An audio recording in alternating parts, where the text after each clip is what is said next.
బాబాయ్ నమస్తే, మీ పేరు? కొండలరావు. ఏం చేస్తుంటారన్న? ఆటో. ఏ ఏరియా అన్న మీది? ఇక్కడే అక్కేపల్లి. ఈ ప్రాంతంలో పోటీ ఎలా ఉండబోతుందంట? పోటీ అంటే కూటమికే ఎక్కువ శాసనం. ఓకే. శ్రీభరత్ గారు తెలుసు అన్న మీకు? శ్రీభరత్ గారు తెలుసు. ఏంటంటే ఆయన ఎంపీగా నిలబడతా ఉన్నారు కదా, ఒకవైపు ఝాన్సీ గారు. ఎలా ఉంటుంది వీళ్ళిద్దరి మధ్య? నేను వన్ సైడే ఉంటుంది అనుకుంటాను, భరత్ గాసి ఉంటుంది అనుకుంటాను. అంటే ఏంటన్న అసలు భరత్ గారి మీద అంత నమ్మకం ఏంటి మీకు అసలు?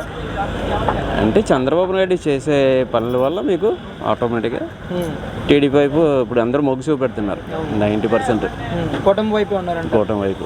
ఎలా అనిపించింది జగన్ గారి పాలన అసలు? బాగాలేదు నాకైతే. ఎందుకంటే ఇష్టం వచ్చినట్టు అన్ని రేట్లు పెంచేసి ప్రతి ఒక్కటి సామాన్యుడికి అందుబాటులో లేవు. కూడా రౌడీ విజయం పెరిగిపోయింది, డ్రగ్స్ ఇవన్నీ చాలా. ప్రధానంగా మీ ప్రాంతంలోనే మొన్న చూస్తే 25,000 కేజీల ఒక డ్రగ్స్ దొరకడం, కానీ ఇక్కడ మీ ప్రాంతాన్నే డ్రగ్ నుంచి ఇక్కడ నుంచి జరుగుతుందనే ప్రచారం కూడా జరుగుతుంది. డ్రగ్స్ భూదందా ఎన్ని బోల్డ్ అని చేస్తున్నారు, లెక్కలేనని చాలా. మరేంటండి అసలు జగన్మోహన్ రెడ్డి గారు మీ ప్రాంతాన్ని డెవలప్ చేస్తానంటాం, కానీ రాజధానికి నేను కడతానని చెప్పేసి మాట్లాడడం, కానీ అసలు విశాఖ ప్రజలు ఎంతవరకు నమ్ముతారంటారు? ఇది ఎవరు నమ్మలేదండి. రాజధాని గురించి ఎవరు యాక్సెప్ట్ చేయరు, 90% యాక్సెప్ట్ చేయరు. ఏదైనా ఒకే రాజధాని ఎక్కడైనా అది ఫస్ట్ యాక్సెప్ట్ చేశారు కదా జగన్ గారు. చేసిన తర్వాత ఈరోజు ఒక మాట మళ్ళీ వచ్చాక ఒక మాట ఉండకూడదు కదా. ఏంటంటే ఎలా ఉంది ఇక్కడ మీ విశాఖపట్నంలో అభివృద్ధి గతంతో పోలిస్తే ఇప్పుడు పరిస్థితి ఏంటి అసలు? ప్రస్తుతం అయితే ఇప్పుడు ఏం లేదండి. మెయిన్ చదువుకునే పిల్లలకి భవిష్యత్తు లేదండి, ఉపాధి లేదండి. అంటే గ్లోబల్ సమ్మిట్ పెట్టాము, 13 లక్షల కోట్ల రూపాయలు తెచ్చి ఉన్నవి వెళ్ళిపోయకుండా ఉంటే చాలు. ఉన్నవి వెళ్ళిపోయాయి, ఇంకా అలాంటి పిల్లల భవిష్యత్తు ఏముంటుంది? చాలా.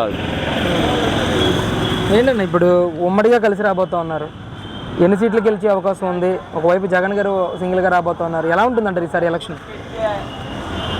పోటీ అయితే ఉంటుంది, కానీ ఎంత పోటీ ఉన్నా ఈ కూటమికి నాకు తెలిసి 130-140 లోపల వస్తుంది చంద్రబాబు నాయుడు. ఇది ఎంపీ అయితే 20 దాటి రావచ్చు, 20,000 మెజార్టీ రావచ్చు అంటారు. 20,000 టోటల్ 20 మంది ఎంపీ పైన రావచ్చు కూటమికి. భరత్ గారికి అయితే 20-30,000 మెజార్టీ పైన వస్తుంది. ఖచ్చితంగా భరత్ గారు గెలుస్తారు. ఖచ్చితంగా గెలుస్తారు. ఆయన గెలిస్తే మీ ప్రాంతంలో ఎలాంటి అభివృద్ధి చేయగలరంటారు? కేంద్రం నుంచి ఎలాంటి నిధులు తేగలరంటారు? ఆ నిధులు తెచ్చే సత్తా ఉందంటారు భరత్ గారికి? తెస్తారు, తేగలరు, 100% తెస్తారు. గారు నమస్తే, మీ పేరు? ఏం చేస్తుంటారు? Tea shop. ఎక్కడ, ఏ ఏరియా మీది? ఏంటంటే ఎలా ఉంటుంది ఈసారి ఎలక్షన్ రావాలంటే మరి తెలుగుదేశం రావాలా, పరిపాలన బాగుంటుంది అంతే. మరి అంతే అంటారు. ఎలా అనిపించింది జగన్ గారి పాలన? జగన్ గారి పాలన ఏడు చేసాడు, మన అభివృద్ధి చేసాడు రాష్ట్రానికి. అభివృద్ధి ఏం చేయలేదు కదా. ఇది వస్తే అభివృద్ధి బాగుంటుంది, అనుకూలంగా జనాలకు కూడా బాగుంటుంది. అది అంటే పథకాలు ఇచ్చామంటా ఉన్నారు కదా. ఏమి పథకాలు ఇచ్చాడు? ఎవరికి ఇచ్చాడు?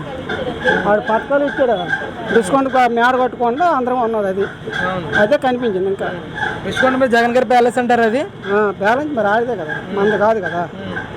మరి అది పర్యాటక ప్రాంతానికి సంబంధించి రౌడీ వచ్చిన మరి కొద్ది రౌడీ రోడ్డు మీద నడకలేదు.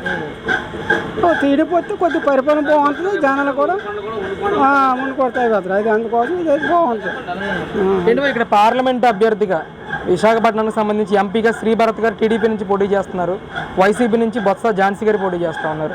ఎలా ఉంటుంది వీళ్ళిద్దరి మధ్య పోటీ? వీళ్ళిద్దరి మధ్య అంటే మరి భర్త వస్తే బాగుంటుంది, వ్యక్తిగత నాయకత్వం మంచిది, పరిపాలన బాగుంటుంది. మరి ప్రభుత్వం పైన తెలుగుదేశం వస్తే మరి బాగుంటుంది. అది రాకపోతే మరి అందరూ అలాగే ఉంటారో మరి ఓన్లీ చేసింది ఇవ్వకూడదు. మరి విశాఖపట్నం ఎవరు శ్రీనిబాబు గెలిచినది కనిపించదు, అది మంచి పని తెలియదు, జనాలను కనిపించదు గెలిచినాను.